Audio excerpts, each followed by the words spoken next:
Today we have a crazy entitled parent story about a dad who took $3,000 out of their kid's credit. We'll get into that in a bit, but first, I, 30-year-old female, am the villain of my parents, 48-year-old female, 51-year-old male, story, and I'm okay with that. My mother, Dee, got pregnant at 17, while my father, Jay, was 20. They were not a couple and he had a girlfriend at the time, so when the news was out, things got chaotic. From what I was told, Jay was a womanizer that cheated on his girlfriend multiple times, so he wanted nothing to do with Dee. She talked to his mother and sisters about the pregnancies and her wanting a relationship with Jay, but he wasn't a type to listen to people telling him what to do, so he distanced himself of the situation and continued his relationship with his girlfriend. Before getting pregnant, Dee was already a problem for her parents. Now 75-year-old female and 82-year-old male, because she lived by her own rules, was very disrespectful, had a habit of lying, sneaking out of the house to party, and dropped out of school at 16. She always had a strange relationship with her brother, 2 years younger, because she thought he received a better treatment from their parents.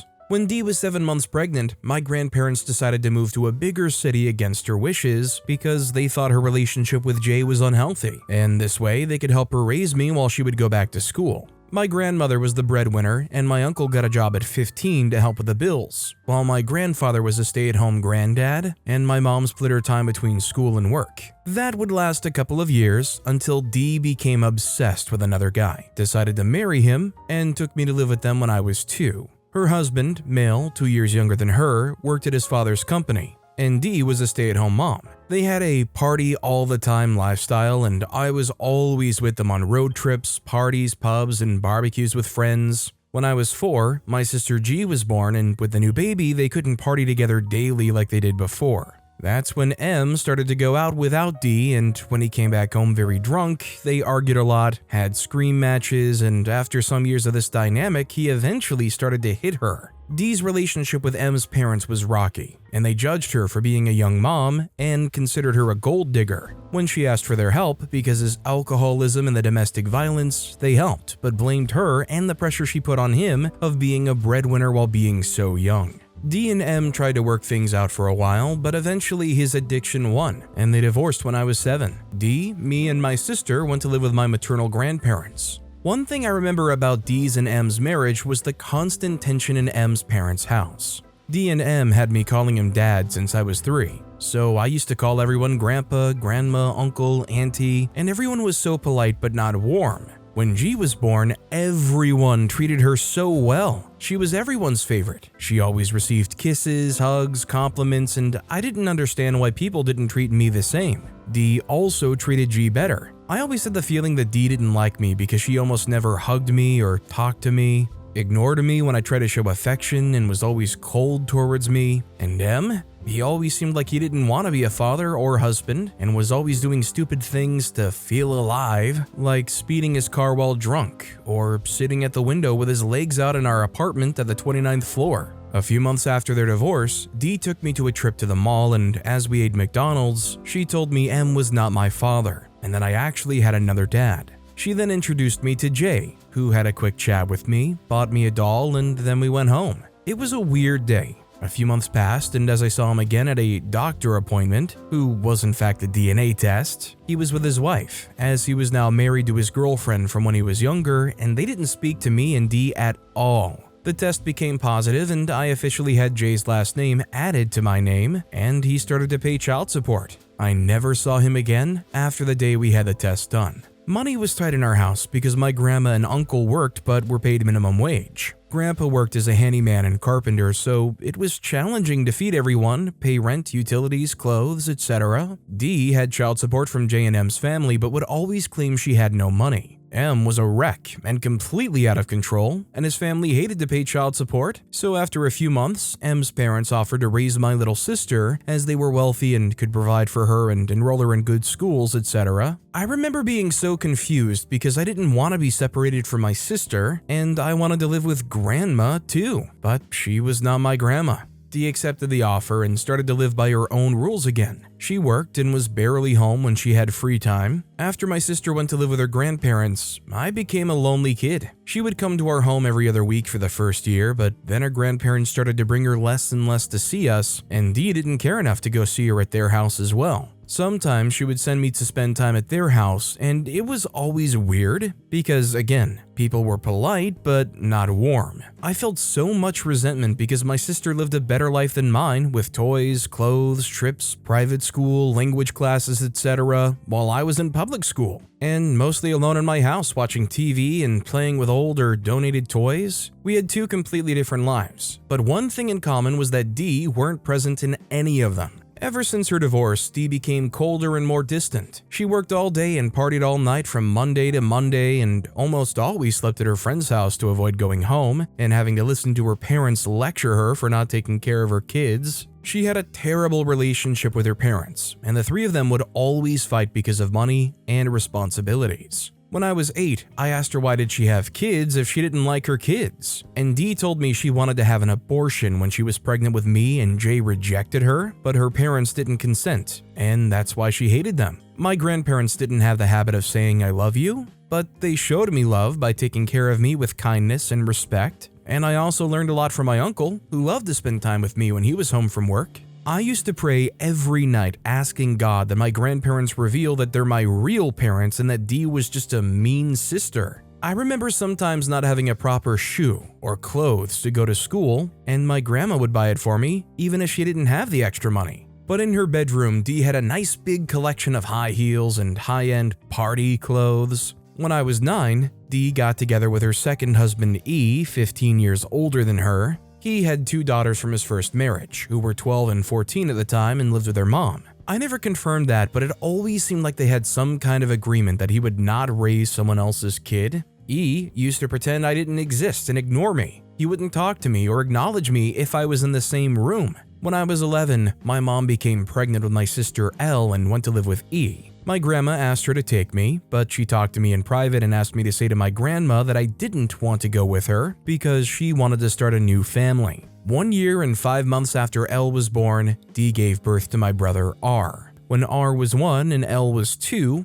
E lost his job, and the 4 of them went to live with us at my grandparents' house. Dee had to work, and I was used as a nanny for the babies. I didn't have a normal life for a 13-year-old and missed birthday parties and school events because I was taking care of 2 babies at home. My sister G rarely came to our house, but when she came, Dee showered her with love, and I resented her so much that I stopped going to her grandparents' house to see her. At the same time, I was basically raising my little brother and sister. Dee would berate me for everything. She would yell at me that I was too fat, that I was ugly because of acne, that my hair was weird, and that everything in me was bad because I had bad blood. She hated that my grandparents treated me well and liked me. If I asked to go out to study with friends, she would guilt trip me because the kids needed me and liked to be with me. She would go out with E almost every night, and I was the one making the kids dinner, bathe, and sleep time, as my grandma didn't want to raise 2 more grandkids. E didn't have a new job but would spend the day out working.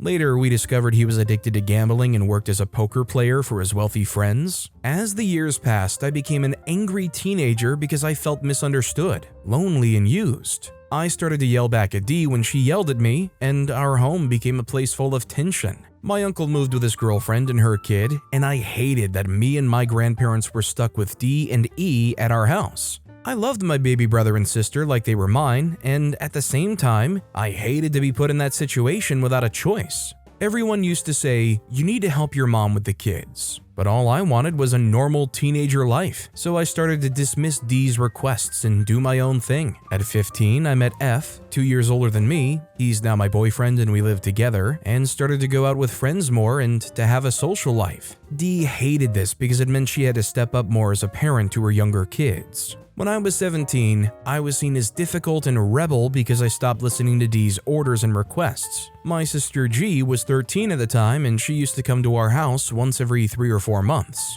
One day, I discovered G's Twitter and was full of self-hating and borderline ending things tweets. I remember being shocked, and I messaged her telling her to stop playing with serious matters because ending yourself is not a joke. She didn't reply. I didn't follow her on Twitter but kept track of her activity daily, and at some point, I became so worried that I sent a few of her tweets to our cousin. It was her cousin from M's side. His father printed the tweets and showed to their grandparents, and after a few conversations about G's mental health, they decided and informed D that G should live with her at my grandma's house. When I learned this, I was surprisingly happy and felt so much joy because I would have my sister near me and share a room with her, and I wanted so much to be the one to tell her, so I called her home. M picked up the phone, and when I asked him if I could speak to G, he told me no. He told me that she was sad that day and he was taking care of her. I insisted, but he kept saying no and eventually hung up the phone. The next morning, I woke up with D's phone ringing at 7 a.m., and then she ran downstairs to my room and yelled, "Wake up, your sister passed." The days following what she did were something I can't explain. I felt guilty, I felt angry, I wanted to scream to D and M that it was their fault, but I didn't have any words. I was so mad. M tried to apologize to me at her funeral for the call and comfort me, but I couldn't even look at him. Not once did D try to comfort me or say something nice. She was in pain and was feeling guilty as well. G's grandparents felt so bad they didn't even attend the funeral. I dropped out of high school when I still had 6 months to graduate because I felt so much pain that I couldn't go back to my normal life. Then I started to feel angry at G, and this anger lasted a few years. 1 year after G's death, I was feeling so lost that I found Jay's phone number and called him. We met at the same mall from when I was 7, and I explained to him that I was grieving heavily and wanted a relationship with him because the one I had with D was so dysfunctional. He said nice things and made promises. Then we went home and never contacted me again. From 18 to 21, I was a wreck. I graduated high school and started college, but dropped out after the first semester. I had a job and spent all my money on alcohol and drugs. I tried all of them that you can imagine and went out to drink every day, but I was still responsible and maintained my job. I was living with my grandparents while D and E lived with L and R. I helped financially at home and started to have a serious career, but I was still coping badly with my grief and suffering from PTSD. D had a reality check with G's death and became a good mom to L and R, stopped with a party life, and had a nice job. When I turned 22, me and F, my good friend from high school, started to date. And at 24, I moved with him and went back to college. We now have a dog, an apartment, good jobs, and a strong relationship. Me and D started to have a good relationship as well, with ups and downs, and not like mother and daughter, but more like sisters. I started to say things like, I'm proud of D because now she is for L and R the mother she never was for me and G. She never liked F much because he knows our history and is very protective of me, so he doesn't like her and makes it very clear. Once my life had some stability, I was able to work on my grief and on forgiving myself and G for her death, but deep down, I never really forgave D and M. A couple years ago, I started to wonder what happened to J. I was still hurt from our last contact when I was 18, but felt the need to know more about him. So I found him on Instagram and we started to chat. He asked to meet me for lunch and I agreed, so he came to my city and we met. He was very apologetic, telling me how much he regretted his choice of not being a part of my life. He told me he had a daughter who was then 12, now 14, and that he was divorced from his wife but was still living with her. He said that she was the main reason he didn't have a relationship with me, because she hated D and didn't want him to be a dad to his affair kid. He chose her, and now their marriage was over and he wanted to start a real father-daughter relationship with me. He told me he owns a car dealership store, has a boat, lives near the beach in a nice house with a pool, and that he resents his ex-wife because she never wanted him to enjoy the things he loves, like fishing, traveling, being by the sea, etc. He also admitted he cheated on her a lot in the last 30 years, but claimed to love her even if he didn't know how to be a good husband. After our lunch, I met D as she lived nearby, and we always met to go to the supermarket together. During our car trip, I told her about my lunch with Jay and told the whole story. I even told her about the cars and boats and about him still being a womanizer like he was before and a crappy husband. When I finished telling her, her exact response was, "It's a shame he chose the wrong woman," and I had a really bad feeling. For the next months, things got weird. D and J started following each other on Instagram, and she began to post thirst traps on her stories daily. He's a Christian, and she found an old friend on Instagram from when she was a teenager, and she was going to a trip to Jay's town where she used to live when she got pregnant to meet her friend. We went to the mall with my sister Elle a few days before her trip, and Dee bought new underwear and a nightgown. It was all really weird, and I started to suspect she was going to meet Jay. After a few weeks of me thinking I was going insane, the truth came out. Jay called me to say he was renting an apartment in his town, and Dee was going to live with him. Dee announced that she was divorcing from E, but never mentioned Jay. She claimed she was unhappy and wanted to start a new life, so she was going away to her old town to live with her friend. I went nuts. I was blindsided by all this drama and asked them to tell the truth to everyone. Dee was abandoning E, L, and R for my father, and I felt like it was my fault. Dee begged me to cover for her because she didn't want anyone to know about her and Jay, but I kept pressuring them, so she came clean. My sister was especially mad and very protective of her father, didn't want anything to do with Dee. My brother was like, I don't understand, but I don't really care. I was extremely disappointed and angry because Dee was now abandoning L and R like she did with me and G. It's been 2 years since she left. My sister eventually forgave her, E has a new girlfriend, and everything went back to normal, or at least a new normal. But here's the thing. Dee and Jay now want me to accept them as my mom and dad and to play pretend family with them. They constantly invite me to spend time with them, and at first I did. But it was so bad for my mental health that F made me say no a few times, and now I'm completely low contact with them. Now that they're a couple, they visit my maternal family and complain about me. They say I'm heartless, that I should forgive them, that I should spend time with them and travel to their town to be at their house. They say I'm unflexible, I'm stubborn, I'm ungrateful, but I feel it's unfair. When I needed them to be mom and dad, no one wanted to be a family. I had to learn to live without their love, to be strong for myself. I had to live with the consequences of their choices and mistakes, and now that I'm a well-adjusted, successful adult, they want to play family to the world. They want to claim my success as theirs. I just can't. I lived a very traumatic life because of their choices.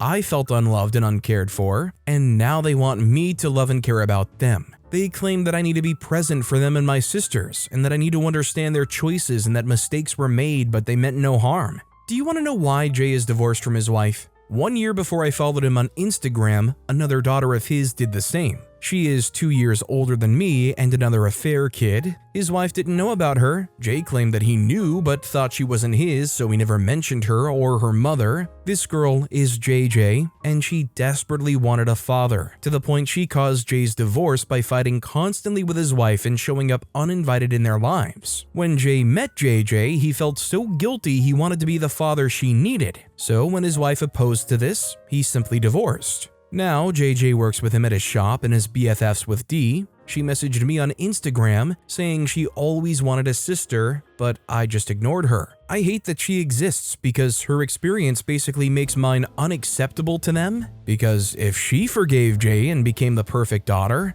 I should do the same. JJ and her husband are always having dinner with Jay and Dee, while me and F are distant. In fact, F hates Jay and Dee. So he's always making sure I don't overstep my own boundaries just to be a good girl to two people who never cared about me. I'm doing therapy, trying to be a good granddaughter, sister, and girlfriend, but I don't try anymore to be a good daughter. I don't want to be in their lives, and I hate that they chose each other instead of me. I hate that Dee chose several men and Jay chose his wife instead of their kids. I don't know if I'll ever be able to forgive them and have a relationship, and honestly, I don't know if I want to. I can only give back the love I received, and that's why I chose to protect my mental health instead of theirs. I've sent them both a huge message explaining my feelings, asking them to respect my distance, and saying that if they have the right to be absent for 30 years, then they need to accept if it takes me more than 30 years to forgive them. This is my story with my parents, and I think for now I'm fine with being the villain of their story.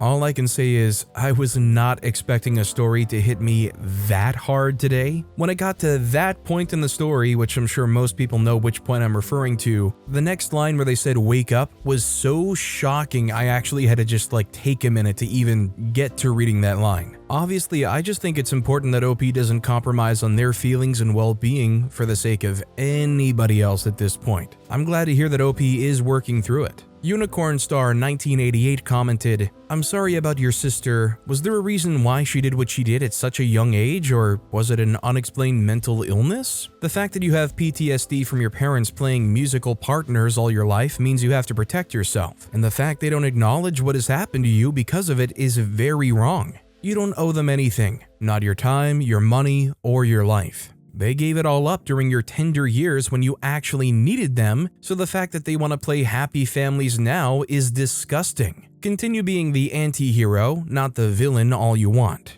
Also, F is amazing for protecting you." OP responded saying, "When my sister died, everyone was desperate for answers. She grew up seeing her father's alcoholism and how this deeply affected their family. We also learned that she was in a secret relationship with an 18-year-old boy who had a girlfriend. And, of course, we can only assume she felt rejected and unloved by her parents. Her therapists claim she never mentioned wanting to die and seemed mostly fine. So at the end, I think it was everything at once, combined with the challenges of being a teenager. I wish I knew her better and helped her. I wish she knew how much I loved her and wanted her with me. About my parents, the lack of ability of owning their mistakes. Every time we try to talk, it's just excuses on top of excuses, and now they're a team against me. That's why I don't try anymore. I'm lucky to have F. He's been there for me during the worst times of my life and is now helping me live the best ones." This next story is $10 buyout to take away prying eyes. Back again with something, well,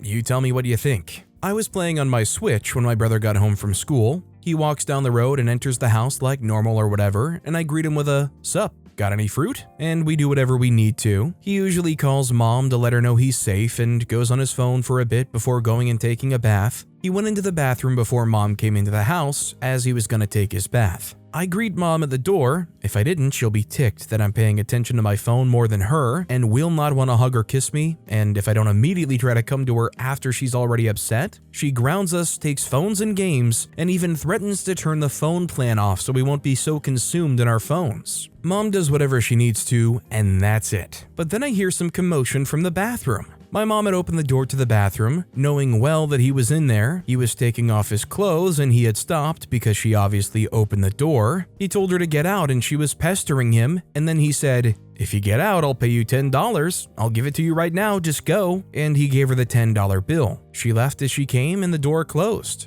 He said, "She was watching me undress, so I gave her $10 to stop." The watching us undress thing is an odd situation because it doesn't happen all the time, but sometimes we'll be undressing and she'll just open the door and sit on the toilet using it. Sometimes she wouldn't even watch us, she'll just mind her own business. We surprisingly don't get in trouble for telling her to get out because we obviously don't like being in the buff in front of other people, not even our own doctors. It's not like I'm a minor or anything now, but it's still weird. Me, 18, bro, 16, and my mom claims for it to be her house, although my grandfather owns the house. He owns multiple houses and just lets us live in this one because he's going and living with his girlfriend, and she openly walks around in nothing but a bra and underwear. Sometimes she wears dresses like sleeping dresses, and it's fine, but she usually doesn't have anything on under there. She'll be laying across the bed and I'll go in there and pull her dress down because I don't want to see it. She claims to do whatever she wants in her house all the time and pretty much does.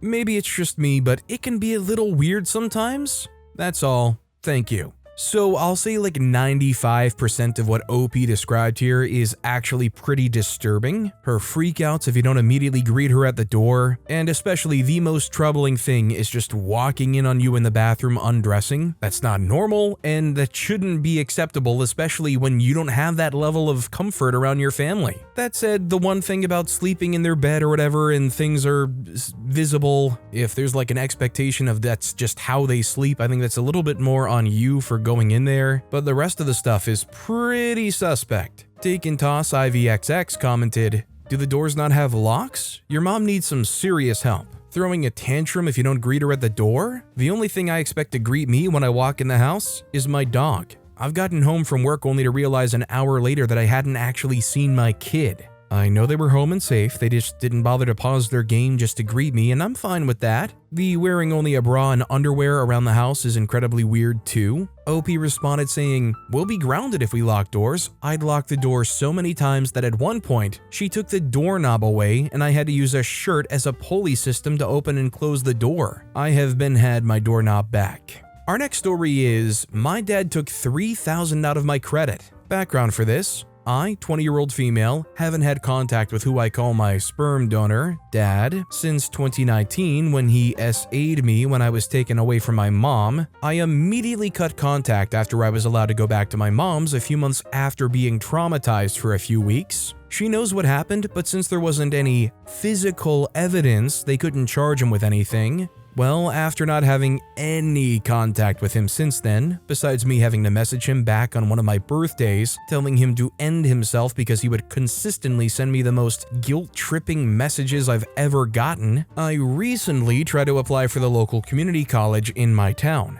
And while I was signing up for financial aid, I was having difficulties with my social security. After talking on the phone with the people that work there, they tell me that there's another account already open with my social being used with a totally different name than mine. When I informed my mom, she immediately told me to download a credit tracking app, Credit Karma, and while checking my credit history, there's 3 different loans that all equate to $3,000, and one of them was taken out in 2018. I was still a minor then, and you might be asking, how do you know it was him? Are you sure it was him? I have a hyphenated last name with my mom and my sperm donor's last names. The name and address that was used for the account loans was my dad's last name only and his trailer park address. In the past 5 to 6 years, I haven't been in contact with him. I've only used my mom's last name and her address only. I would never have a reason to use his, and especially when I was a dang teen who didn't even know what credit was. Now I'm currently waiting to get these loans off of my account as fraudulent charges and all this other stuff. This just recently happened too, not even last week, so any advice would be appreciated as well. I also apologize for the long read. So they might have somehow managed to get away for the awful things they did to OP before, but this is the kind of thing OP should not let slide and get the police involved in ASAP. This should be the kind of thing that will get him at least in some kind of hot water. Maybe, just maybe, one consolation is OP pressing this legally might make them more incentivized to avoid OP going forward. Maybe. McFlame13 commented, "Get the police involved as what your donor did is illegal and can put him in prison. You should also sue him for it to make sure that he knows that if he tries anything against you, he will regret it." But with that being said, that's all the time we have for today. Now, if you want to hear another crazy entitled parent story, check out that video on the left. Or if you missed my latest video, check out that video on the right. That said, I'll see you all next time with some more stories.